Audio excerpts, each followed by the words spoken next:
Hi, my name is Jacob Schultz. I'm going to talk about Resurrecting Fraternal Twin Miracle. This is a paper we've put out in June. It's with David Curtin, Shane Greba, Dan Hooper, and Jack Safford. As you can see, the collaboration is kind of some US, some Europe. And without further ado, I'll move on. I'm going to talk about first, briefly introduce neutral naturalness. What are the problems? What do we propose? What are the consequences and what should we look for, right? And then finally conclude. But this is a fairly short talk, so this is going to try to sort of more just interest you into looking into the paper. So at times I'll be fairly quick. So a wall of text. Neutral naturalness, right? I think we all agree that Higgs mass is fine-tuned, which is considered unfortunate.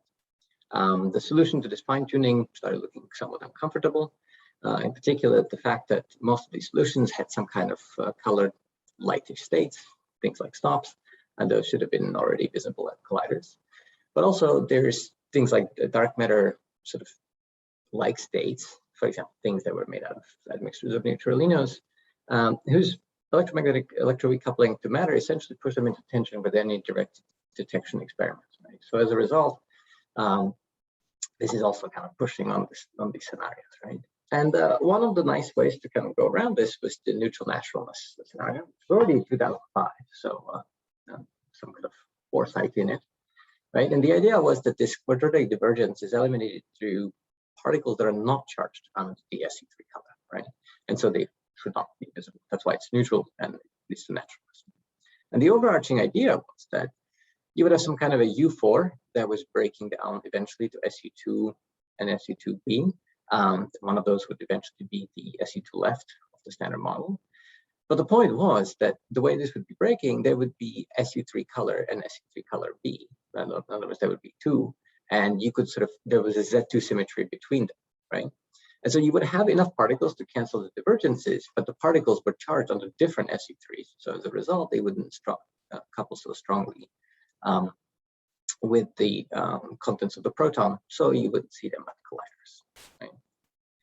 And the issue was that it couldn't be fully Z2 symmetric, this scenario, because if it was, then the standard model Higgs and the other Higgs, the twin Higgs wave, would be identical, which would actually cause mixing, a very strong mixing between them.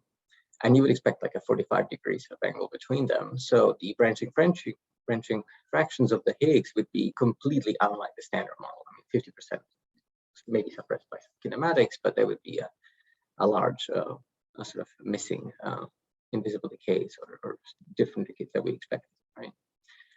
However, if you introduce some kind of hard breaking of this Z2, right, this can cause that one of the waves, the hidden wave, is much bigger than the other, and as a result, you have this mixing is much smaller, and this mixing is of order V over S squared, right? And so this F over V of order 3 is actually palatable, like 10% changes to some of the branching fractions or the invisible fraction is something we can deal with, right? These models also needed UV completions, and there can be many. With Susie, I actually cite one of the early ones, but you really should see our paper because there's many for more references. There really is an excellent amount of work done in this area. So there are many flavors of neutral naturalness. One of them is the mirror twin Higgs, where you really have actually all generations in both sectors of this, in the A and in the B sector, right? Then there was a nice set of papers, and again, I cite only one of them as an example, that it was the fraternal Higgs scenario, where actually, right, it was like fraternal twin Higgs, where the idea was that they're twins, but they're not quite alike, right? And there, only the third generation was in the twin sector, right? Because you actually really don't need the later generations to do any canceling for the quadratic divergences, right?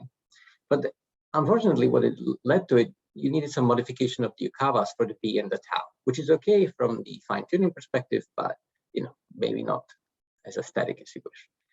Now, what we do propose is to build on a paper of Patel and Haren and actually use their mechanism for spontaneous breaking of hypercharge in the twin sector.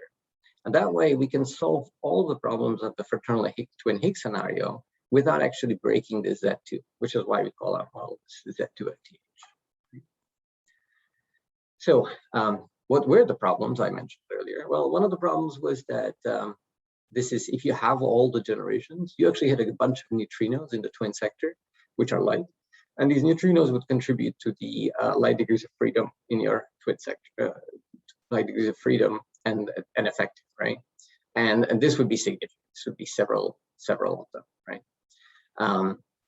You could change that by maybe changing the reheating temperature of the twin sector. You can sort of populate less of it. You could also change the twin sector seesaw mechanism, maybe, you know.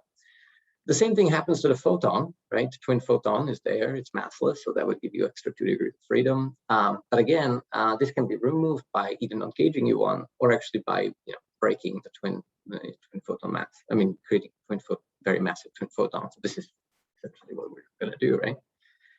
And finally, some of the fraternal twin Higgs models, they had a very nice twin tau dark matter candidate. But this was actually getting recently ruled out by dark matter detection experiments. So that was one of the things. So, like I said, we can have there's an excellent paper by Batel and Verhaeren that they show that you can spontaneously break the twin sector hypercharge in such a way that you generate F much bigger than V, so you get rid of the maximum alignment problem. You generate a mass term for the twin photon, so you get rid of that.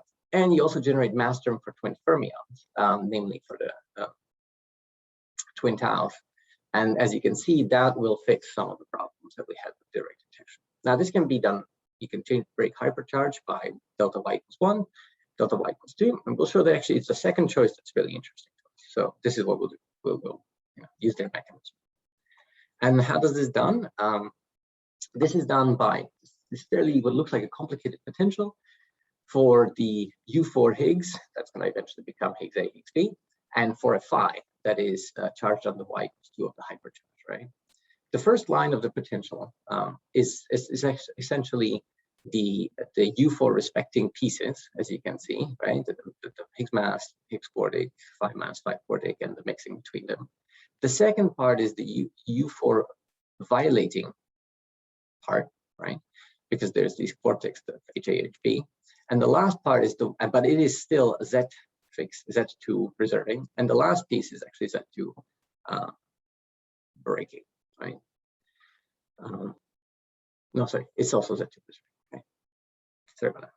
The key issue is this. Once you have this breaking, right, the U4 charge, as long as delta H is bigger than 0, this actually tells you that both Higgses develop a VEV. On the other hand, we choose delta phi less than 0, and that actually causes one of the phi's to develop a VEV, whilst the other one doesn't. And that means the hypercharge is broken in phi B, in the B sector, but not in the A sector. In other words, our photon is still massless, their photon is heavy, right? And finally, when this hypercharge breaking actually happens, phi A expectation value is 0, but phi B is not. And this term, the last term, the delta H phi proportional term, actually acts as a splitter between the Higgs mass contributions, right? There will be different one for different sectors. So as a result, the VEVs are going to be different. And this is why, with the correct sign of delta H phi, you actually generate F is bigger than V, right? Good. And this is what we wanted. So, like I mentioned, we break hypercharge. So that means that the twin photon is also massive. And since the twin photon is also massive, you actually have a mixing between the twin photon and the twin Z that never leaves any of the states massless. And in particular, what we're going to do here is throughout the paper, we actually choose that we call the twin photon the thing that has the biggest component of BB, versus the twin Z is the one that has the most of W3B, right? What's interesting though is there's a limit where if you're away from the MA, is actually far away from the MW, then this mixing is very small and you don't really have to worry about it. Finally, this is why we choose y equals 2, right? Is that when you do a y equals 2 breaking, you actually cannot generate an additional mass term for the quark masses. This particular interaction doesn't exist for quarks because there's no quark bilinear with a charge of y equals 2, right? For leptons, it is true. And in particular, right, this means that the tau mass matrix gets these, well, first thing is there's this interaction term, these 3 interaction terms that after the spontaneous breaking actually both of them generate additional mass terms. And you can see that there is, in fact, different contributions. What really is interesting is this one. This is the m right contribution. That's proportional to this lambda t and f phi, right? The m left right has the standard Yukawa form from the Higgs, and then this dimension 6 operator contribution from c tau prime, c tau tilde, right? And finally, there is also another dimension 6 contribution. And this is simply because this theory is not UV complete, so we know we're going to generate things like this. But this means that we are getting some kind of a seesaw, right? Well, seesaw-like things where we have we have to actually diagonalize this, find the states, and there will be 2 different states, one lighter, one heavier, right? And in particular, what's important is to understand that we have broken the hypercharge, which means the twin tau can now be particle, antiparticle, right? So that's kind of nice. But interestingly enough, this actually stabilizes the twin tau total number, right? Because while it is possible to have tau go into anti-tau, right? You can never change the number of taus total, because tau goes to anti-tau and something x is kinematically forbidden, and tau goes to nu tau plus this is a top prime and b prime is also kinematically forbidden because the top prime is very heavy. It's typically 3 to 7 times the mass of the our top, right? So this is a this thing is actually accidentally stable, not even accidentally by one, just accidentally stable. Right? And finally, we're going to focus on scenarios in which the lighter of the 2 taus is the right-handed tau, is the right tau. In other words, MLL is bigger than MRR, which are much bigger than the Dirac-like mass. There's also the left, mostly left tau. There's also the Dirac scenario where actually the Higgs-like contribution is the dominant one. But it turns out that the left and the Dirac like taus, if they're the lighter state, are in fact still have a strong coupling to the twin Higgs. And so as a result, through the twin Higgs mixing with the standard model Higgs, they actually have too strong of an interaction. So finally, this is what spectrums look like. This is the standard model spectrum. This is what the twin Higgs scenario spectrum. And this is our spectrum, where you can see that there's a couple more states, but other than that, nothing different. This is the illustration of what happens when you choose tau mass. This is how big of a mass of W, gamma, or Z you need to get the collect relic abundance. These resonances are like in the original papers due to the twin Higgs coupling. So as a result, you now no longer need a photon to actually do freezing out for you. And when you in fact focus now on the, take the models from above and look at their direct detection by varying all the other couplings within reasonable limits, you actually get this big swath of all possible direct detection cross sections for different V over F over V. What you notice is that there's actually a whole lot of parameter space, which is directly discoverable in the next stage of experiments. And so this is very good. Finally, the signatures are very many.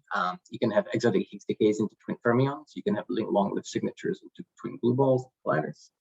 Exotic decays. There's definitely still delta NF effective because of the 1 extra neutrino, which will be discovered at stage 4 CMB. And finally, the blue balls can actually decay and cause X-ray or gamma ray excesses in astrophysics. So this has many things to look for.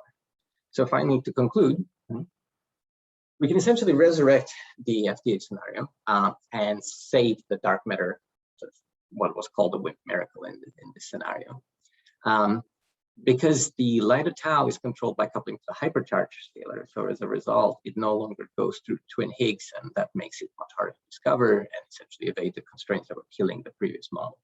But we still generate delta N effective of order 0.1, which is discoverable in the future. And also, this comes with a host of collider signals that are attainable at the high limit fields.